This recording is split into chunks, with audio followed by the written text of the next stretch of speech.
Merci Monsieur le Président de m'avoir laissé la parole. Avant tout, je voudrais remercier l'association Média Droit et Yann Bazir pour cette invitation, donc qui va me permettre d'aborder le thème de l'identité des super-héros. Alors tout à l'heure, on a posé la question de savoir quelle était la différence entre un héros et un super-héros, et peut-être qu'on peut essayer d'y répondre maintenant. Le héros, finalement, c'est celui qui se distingue par sa bravoure et par ses mérites exceptionnels. Mais pour être un super-héros, il faut beaucoup plus. La preuve, le super-héros est parfois demi-dieu, c'est ce qu'on a dit tout à l'heure, il est parfois également adolescent touché par une mutation génétique, ou encore c'est un modeste milliardaire dont l'excentricité l'a vêtu du dernier gadget à la mode.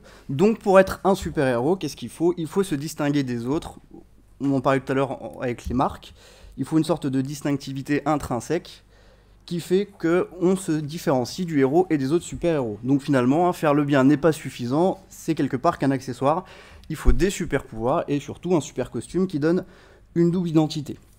Et c'est là toute l'ambiguïté de l'identité du super-héros, c'est qu'il va agir de manière anonyme, mais pourquoi? Pour être reconnaissable des super-vilains.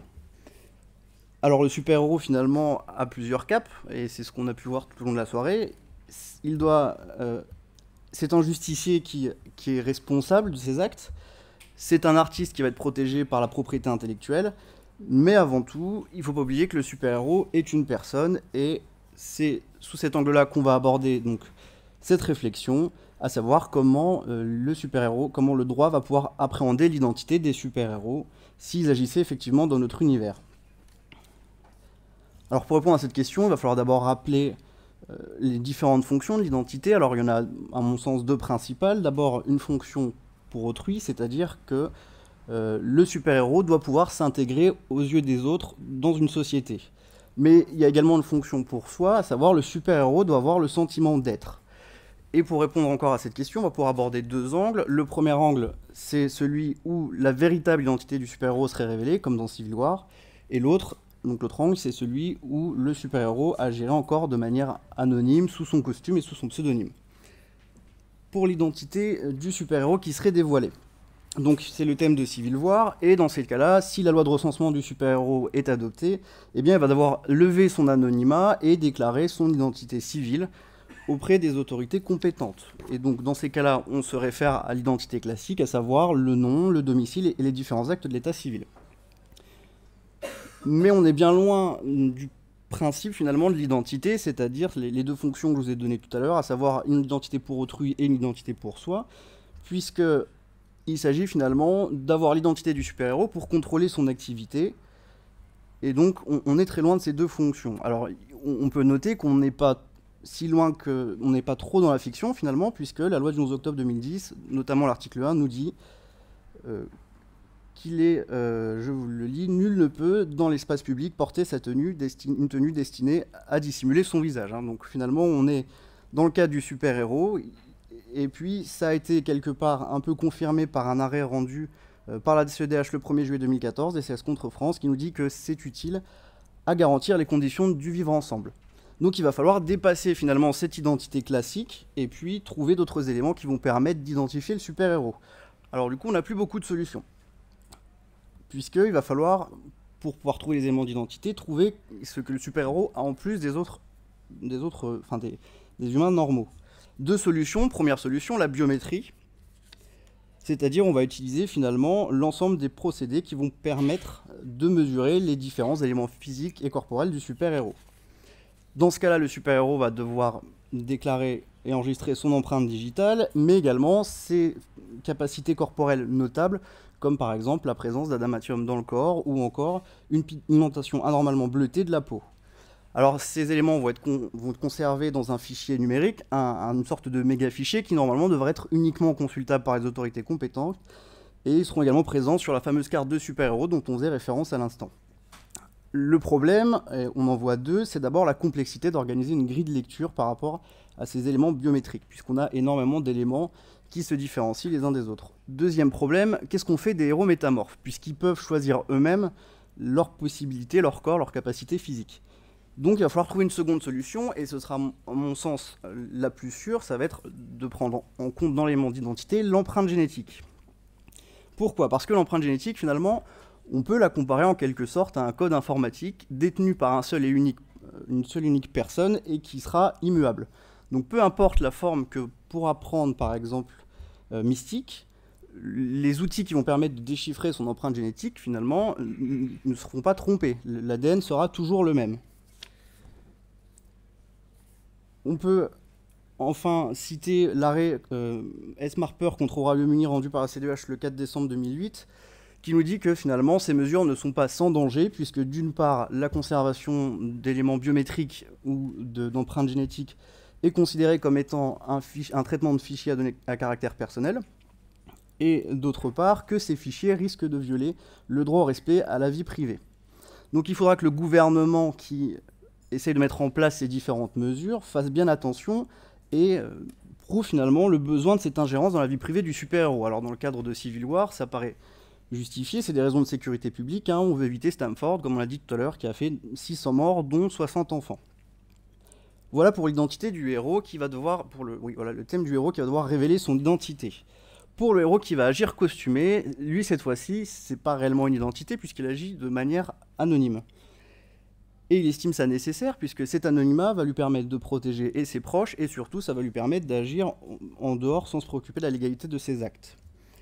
Alors comment faire du coup pour pouvoir l'identifier? Puisque je vous rappelle, le but c'est qu'il agisse en tant que héros, justicier moderne. Il veut que le super vilain le reconnaisse et dise « Mon Dieu, c'est l'homme araignée qui arrive ». Donc il va devoir être identifiable. On va du coup aller chercher dans d'autres droits que les droits de la personnalité, et cette fois-ci je vais un peu compléter ce qu'a dit M. Bazir, je vais aller dans les droits d'auteur pour le costume, puisque si on s'en réfère à l'article L112-2 du Code de la propriété intellectuelle, le costume semble appartenir à la catégorie des œuvres protégeables. Alors il faut encore maintenant regarder les différentes conditions pour s'assurer qu'il sera bien protégeable. Première condition, on nous dit que l'œuvre doit être marquée de l'empreinte de la personnalité de son auteur. C'est la condition d'originalité. Alors, on ne voit pas comment cette condition ne peut pas être remplie, puisque le costume est fait en fonction des capacités et de la personnalité du super-héros. Deuxième condition, il faut que l'idée, on nous dit, soit mise en forme. Une fois de plus, c'est rempli, puisque le super-héros n'agit que lorsqu'il est costumé. Troisième condition, le costume n'a pas besoin d'être artistiquement beau, ça résulte de la théorie de l'unité de l'art, qui rend protégeable une œuvre indifféremment de son mérite. Alors évidemment, Superman et Aquaman là seront très contents de cette condition, à mon avis. Enfin, on peut ajouter que l'auteur d'une œuvre anonyme, que le fait qu'il soit anonyme ne pose pas de problème, puisque l'auteur d'une œuvre pseudonyme jouit de la totalité des droits d'auteur sur cette dernière. Voilà pour le costume. Il y a encore un autre élément qui peut être utilisé, cette fois-ci c'est le pseudonyme. Et le pseudonyme nous est défini par un arrêt rendu par la Cour de cassation le 23 février 1965, qui nous dit que le pseudonyme est un nom de fantaisie que chaque citoyen a la faculté d'adopter afin de masquer au public sa véritable personnalité pour exercer une activité particulière. On est totalement dans le cadre des super-héros. Ce pseudonyme est donc une parcelle dévoilée volontairement au public, donc c'est un élément d'identité publique. Alors on peut noter du coup que si l'identité réelle du super-héros est révélée, dans ces cas-là, il y a une atteinte au droit au respect à sa vie privée. Donc on mettra en garde bien sûr le Joker qui est toujours aussi impatient d'ôter à Batman son masque. Cette fois-ci, on est plutôt dans les droits de la personnalité, et ça on le sait grâce à un arrêt rendu par la Cour d'appel de Paris le 15 septembre 1999, puisqu'il nous dit que l'utilisation prolongée du pseudonyme fait qu'en gros ce pseudonyme devient l'égal du nom patronymique, à savoir donc qu'il est protégé contre toute usurpation. Enfin, on peut consacrer au pseudonyme un droit de propriété incorporelle, puisque l'article 711-1 du Code de la propriété nous dit que ce pseudonyme peut être déposé à titre de marque. Alors effectivement, ça posera le problème de l'anonymat, puisqu'il va falloir qu'on déclare l'identité civile pour le pseudonyme si on veut le déposer en guise de marque. Dernier élément d'identité qui pourrait être pris en compte, l'identité de groupe. Et pour comprendre cette identité de groupe, il va falloir faire une petite étude de droit comparé avec le droit japonais. Donc si vous voulez bien, on va passer du manga au comics. Du comics au manga, plutôt. Ça c'est mieux, excusez-moi. Au Japon, l'appartenance à la communauté est primordiale. Et ça, on le voit déjà depuis le Code Meiji qui a été rédigé en 1898, où au lieu d'avoir un registre d'état civil, on avait un registre de la maison.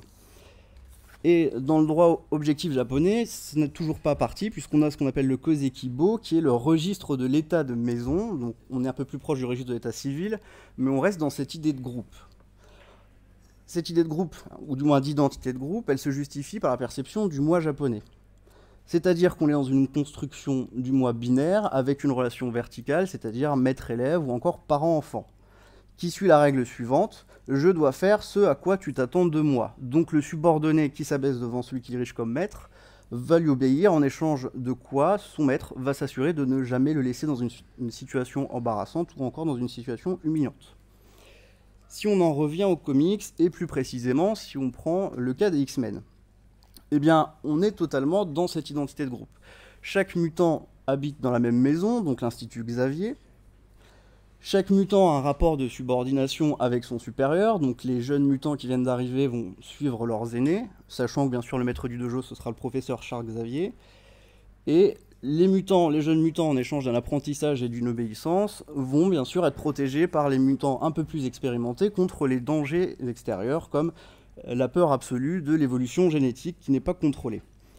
Et on peut même dire d'ailleurs que les mutants qui vont pas vouloir se fondre dans ce moule-là, ils vont rapidement se marginaliser, ils vont fuir l'Institut Xavier, mais ils vont être rattrapés par ce besoin de s'identifier par rapport à autrui, puisqu'ils vont rejoindre le camp adverse, à savoir celui de Magneto. Et on va suivre finalement les mêmes règles. Donc on voit toute la complexité de cette identité, puisque d'abord, elle témoigne d'une schizophrénie du super-héros, puisqu'il a besoin de son costume pour agir en tant que super-héros, même si son identité est révélée. C'est assez paradoxal, puisque finalement, le super-héros veut également aussi agir de manière anonyme avec son costume. C'est vraiment se cacher pour mieux agir. Donc comment faire pour appréhender l'identité du super-héros? On n'a pas énormément de choix, il va falloir se rattacher aux ensembles des éléments communs entre chaque super-héros. À savoir, on en a deux finalement, soit le gène, soit le costume. Je vous remercie.